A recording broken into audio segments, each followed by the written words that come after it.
So we've been practicing this week learning about finding the main idea by looking at our title, repeating words, and then thinking about what the book is mostly about.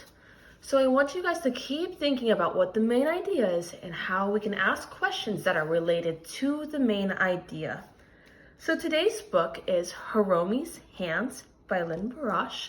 We're going to be reading about Hiromi and her journey. This is a real person and a real story about someone who came from Japan to America and had a huge dream. So we're going to stick with our anchor chart and look back at that and remember some of our question words. Who, what, when, where, why, or how. So I want to be asking questions that I think the text could answer. So before I start my book, I'm going to ask, who is Hiromi? I think I'll probably find out who Hiromi is in this book. Maybe this is Hiromi. Maybe her friend's name is Hiromi. Maybe the fish's name is Hiromi. I guess we'll have to see. And then my second question is about the picture. I want you guys to make sure that we're watching the pictures as we're reading, because our pictures can tell us a lot about the story that we're reading. So it looks like she's maybe in a sushi restaurant. So my question might be, why is she in a sushi restaurant? What is this place? Is this a sushi restaurant? So let's go ahead and get started.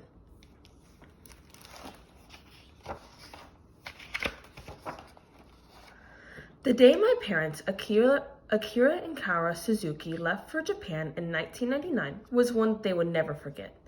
They were taking their first vacation in 35 years. Mama and Papa were going to visit family they hadn't seen in a long, long time.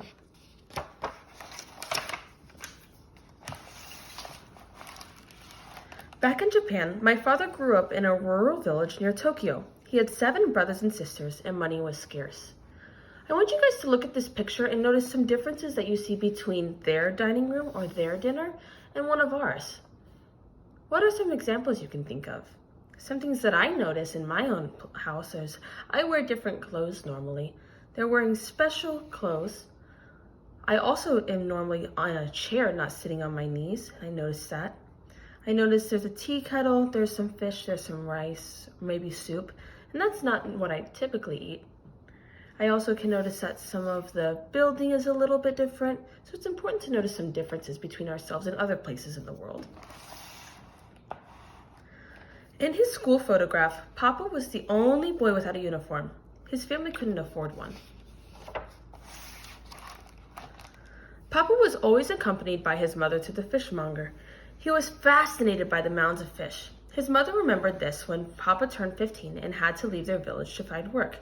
Akira, you could be an apprentice to a sushi chef, a fine craft, his mother said. You'll always make a living, and the fish will remind you of home. So Papa signed on as an apprentice in the Kamahachi restaurant in Tokyo. Papa's mother was glad he was a boy. A girl could never be a sushi chef. People thought a woman's soft, warm hands would spoil the fish. Besides, tradition dictated that a woman's place was at home. She ate after her husband finished his meals, and when they went out, she walked behind him. The first year, Papa scrubbed the kitchen. He watched the sushi chefs, Itame, make their perfect sushi rolls. The second year, Papa cooked the rice. On New Year's Day, he made 25 batches of rice. By the third year, Papa began to cut fish with a very sharp knife called a yanagi. After 7 more years of learning to make sushi, he was a full-fledged chef. He worked 12 hours every day with only 1 day off each month. 10 years later, in 1964, Papa received exciting news. Kamahachi's New York restaurant needed a chef. They had chosen him. So when we're thinking about how Papa is moving to New York and he got offered this job, he is offering his services and being paid for his services as a sushi chef. So we're trading money for a service to get a good. New York amazed Papa. He could get a drink by putting a coin in the slot of a machine. Women were everywhere, in the streets, on subways, in the shops, working in offices. It was the ladies first, in elevators and through doorways. There were big cars, big portions, big opportunities. Yataka, Papa exclaimed. New York was abundant, plentiful in so many ways. He loved it all. Papa worked at Kamahachi 15 hours a day. He lived simply and saved most of his salary. After 3 years, he could afford to open his own restaurant. He called it Akasaka. One day, friends came into Papa's restaurant with a young woman named Karu. They were introduced. Was it the fish? Was it the rice? We will never know, but Papa and Mama fell in love that day. Soon they were married. A year later, in 1978, my mother presented Papa with a tiny package. Me! Papa thought I was more precious than the most perfect sushi. They named me Hiromi. I grew into a sturdy, happy little girl. All week I went to school with my friends. Then on Saturday I went to Japanese school. I learned to read and write Japanese. I learned about Japanese traditions. Every year in early February, we celebrated Setsuban, the day before the first day of spring. We cleaned our apartment. Then we scattered beans to chase away evil and welcome in happiness. On March 3rd, we observed Hinamatsuri, Girls' Day. This is a day where people pray for young girls to be healthy and happy. We displayed dolls and peach blossoms. The dolls were handed down from my grandmother to Mama to me. I respected the old customs and traditions of Japan, but I also wanted to be like my friends. We were in America. Japan was far away. I didn't see much of Papa. His day began early in the morning and went straight through until 10 at night. The only time we had together was Sundays, when the restaurant was closed. I missed Papa. I wish I could spend more time with him. When I was 8 years old, I went to see Papa after school one day. May I go to the fish market with you, I asked. Papa was surprised. Hiromi, the Fulton Fish Market is no place for a child, he said. I wouldn't take no for an answer. I pleaded until Papa gave in. So I'm about halfway through and I want to stop and I want to make sure I'm asking questions during my reading. So one question I had that I think I could answer from my reading and go back in my text was, why weren't girls able to be sushi chefs in Japan? It talked a little bit about how girls had to walk behind men, or he had more opportunities. When Papa came to America, he was able to see all these women walking around. And then right here we see that it's no place for a child. So he's talking about how it's no place for a child. But in Japan, we know that a girl couldn't even be a sushi chef. So why weren't they able to be sushi chefs in Japan? I'm going to go back in my book and I'm going to go back to this page where it says, tradition dictated that a woman's place was at home. So it seems like tradition in Japan is the reason for our answer. So we are able to ask a question about the text, then go back and find that answer.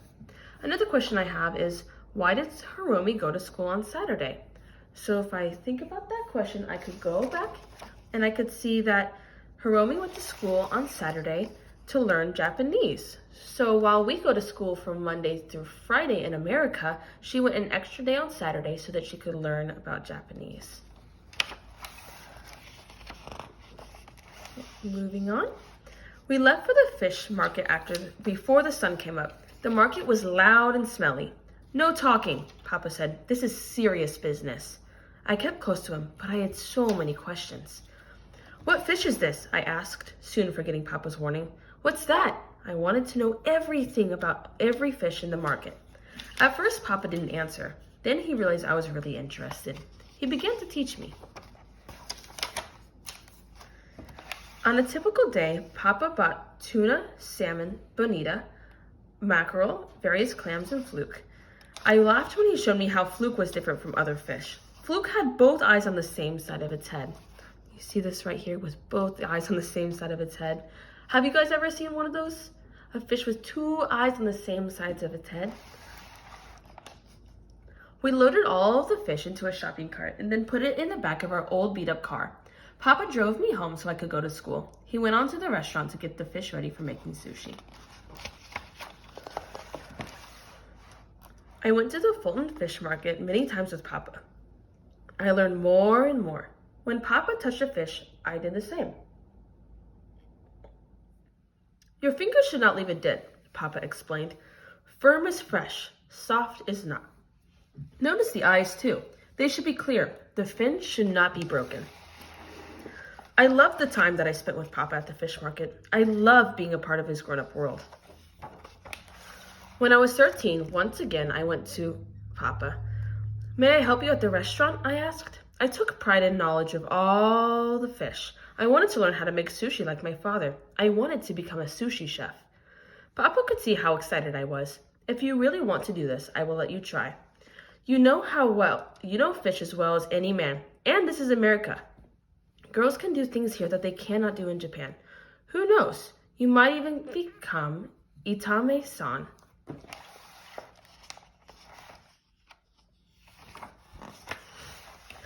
And so I began my apprenticeship, helping Papa after school and on weekends. I scrubbed the kitchen floor. I learned to make the rice. I washed the grains, then steamed the rice. I tossed the cooked rice with seasonings and fan it so it would cool quickly. That gave the rice a glossy appearance. Papa was demanding and the work was hard. I knew his high standards were meant to teach me to be the best chef I could be. It took 3 years until I got my own yanagi and began cutting fish. Eventually, I mastered every type of sushi. I could shape the rice into ovals and lay small slices of fish over them. I could wrap the fish and rice tightly in nori, the seaweed used to make sushi rolls. Finally, I could turn out beautiful sushi just like Papa's. So what are some different kinds of sushi we can see here? This is a really cool non-fiction text feature where we can see all of these different types of sushis, and it's providing information to us with really interesting illustrations. One day in 1998, we had a surprise. Mr. Ito, the owner of Kamahachi restaurant in Tokyo, came in for lunch. He greeted my father warmly, but he was shocked to see me behind the counter. I trained Hiromi myself, said Papa. Let her show you what she can do. Nervously, I prepared sushi for Mr. Ito. My fingers flew, wrapping and rolling just so, though my mind was in a whirl. Would I be able to slice the fish perfectly, roll the rice tightly, and present the dish with artistry as I had been taught? Mr. Ito watched me silently. Then it was his turn to be surprised. He popped one piece of sushi into his mouth, then another, and another. He ate every piece. That was as good as sushi at the Kamahachi in Tokyo, Mr. Ito said. Congratulations. You are truly Itami-san. I was so proud. This was the first time anyone had said those words to me.